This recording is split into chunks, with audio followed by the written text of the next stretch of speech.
Hey guys, nice to talk to you. I am talking to you from a lovely park in Washington, D.C.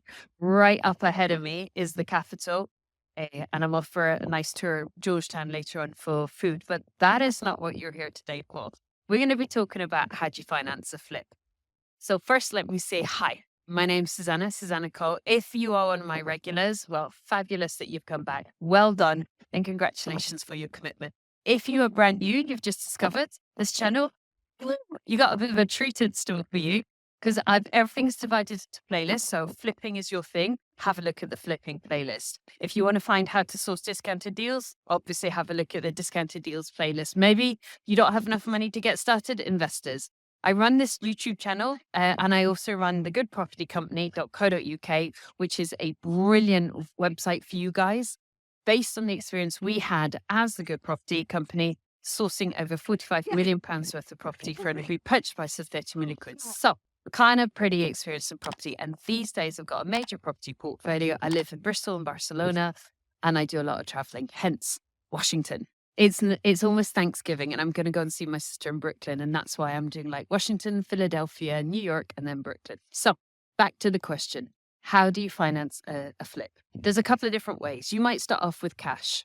It's a very low return on capital employed because obviously, let's say you put in 200 grand and you make a 20% markup. So that's, what's that, 1/5, 40 grand. So you're making it's 40 grand off a 200 grand investment. So the return on capital employed is quite low. Most people generally don't flip with cash because what you could do, say you had that 200 grand, you could divide that up into 3 or 4 projects. Yes, you'd pay a bit of money on the lending, but you would not pay as much money as you would earn from doing 4 projects instead of 1, because you'd earn 40 grand, 1, 2, 3, 4, 160 grand minus your lending on each project, which is not going to be 120 grand cash, is it? So typically, if you have cash, you'll divide them up and then you'll use other methods because then you can make more money doing more projects. You with me? Second way is people think they use mortgages. You don't use mortgages when you're flipping. Mortgages are, just like the term suggests, it's French word for mort, until death us do part. Mortgages are long-term. So typically a bank is not going to enjoy or like or appreciate. Sorry, my camera just went there. It's with me or respect you for using a mortgage to flip and you may get blacklisted. So I don't want you to use mortgages. So then you've got 2 routes, haven't you? Bridging, which might kind of freak you out the first time you hear about it if you've never used bridging. But all they do is they price in the fact that it's short-term lending and so they've got to earn more money. So that's why bridging is a little bit more expensive. I can't give you proper financial legal advice because I'm not regulated, so go to an independent financial advisor. But what I typically do is I take anywhere between like a 60 or 70% bridge.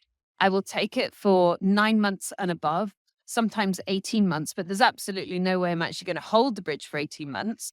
I will check not only the interest cost of how much the interest is, but also the entry costs, the legal costs, the survey costs, and any additional fees they like to give you, and then also check the exit costs. And once we know that all those costs, then I add it up and work it out based on that. I will typically get myself out of a bridge within 6 months, but I like to give myself 9 months just in case something goes wrong.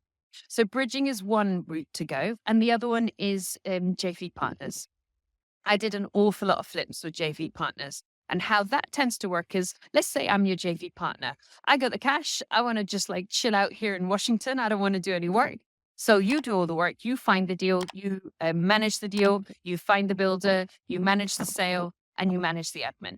You verify me, make sure I'm PS 13.3 compliant. And then I don't even hand over the cash. That's the beauty of the way that I used to do joint ventures.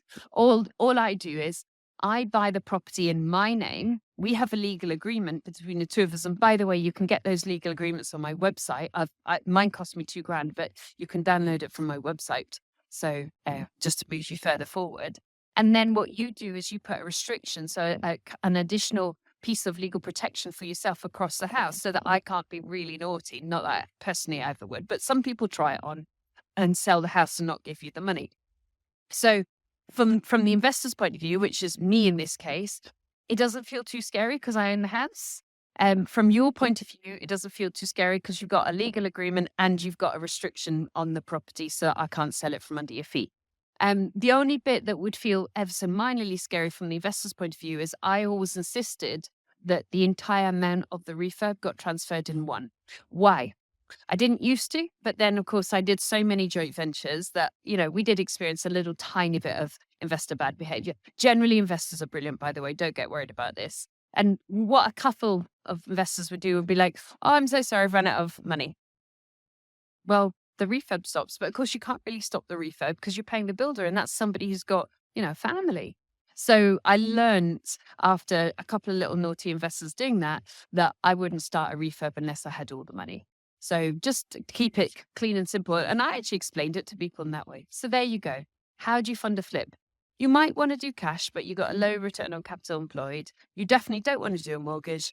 You definitely want to think about bridging very strongly if you're going to do it solo and keep all the profit yourself, even if you've got cash, because then you can do 4 projects, not 1.